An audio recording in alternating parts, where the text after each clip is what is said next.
જો તમારા ઘરે પેટ છે તો ગરમીમાં આ ભૂલ ન કરશો. હાય, હું ડૉક્ટર પવનેશ જોશી અને આજે આપણે વાત કરીશું એ ભૂલો વિશે જે આ ગરમીની સિઝનમાં તમે તમારા પેટ સાથે બિલકુલ નહીં કરતા. નંબર 1 કે ગરમીના સિઝનમાં બપોરે એમને બહાર ચાલવા લઈ જવા કે ગરમીમાં બહાર ફરવા લઈ જવા એવી ભૂલો બિલકુલ નહીં કરતા. આપણા જે ઘરે રહેતા ડોગ્સ અને કેટ્સ હોય એ આપણા કરતાં ઘણા વધારે સસેપ્ટેબલ હોય હીટ સ્ટ્રોક માટે, એટલે ભર બપોરે એમને બહાર કાઢવા એ હિતાવ નથી. નંબર 2, આ ગરમીઓની સિઝનમાં જે રોડ્સ, ટારમેક કે પેવમેન્ટ્સ પર જેના પર આપણે એમને ચલાવતા હોઈએ છીએ એ ખૂબ જ ગરમ હોય છે, જેનાથી એમના પંજા, એમના પોઝ કે એ જ્યાં પણ બેસે એ એમની સ્કિન ત્યાં એમને બર્ન્સ થઈ શકે, જેના લીધે એમને દુખાવો, લંગડવું કે પછી ત્યાં ઇન્ફેક્શનના ચાન્સીસ પણ વધી જતા હોય છે.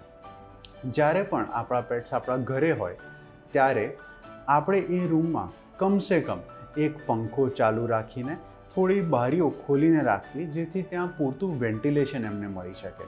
કેમ કે જ્યારે પેટ્સને બહુ જ હીટ એક્સપિરિયન્સ થતી હોય ત્યારે આપણી જેમ એ સ્વેટ નથી કરી શકતા.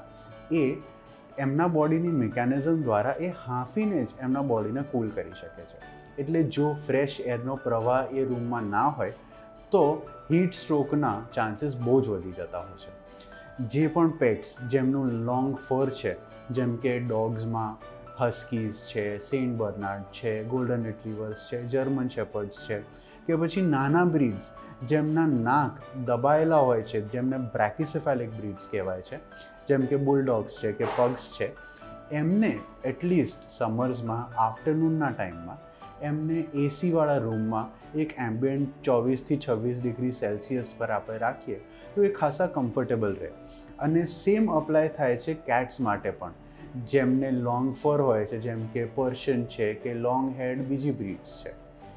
ઇવન બર્ડ્સ માટે પણ એ બહુ જ ઇમ્પોર્ટન્ટ છે કે જ્યારે પણ આપણે એમને બાલ્કનીમાં રાખતા હોઈએ કે ઘરની અંદર પિંજરામાં રાખતા હોઈએ ત્યાં એનું ટેમ્પરેચર બહુ જ વધારે ના હોય અને ત્યાં ઇનફ વેન્ટિલેશન આપણે મેન્ટેન કરી શકીએ.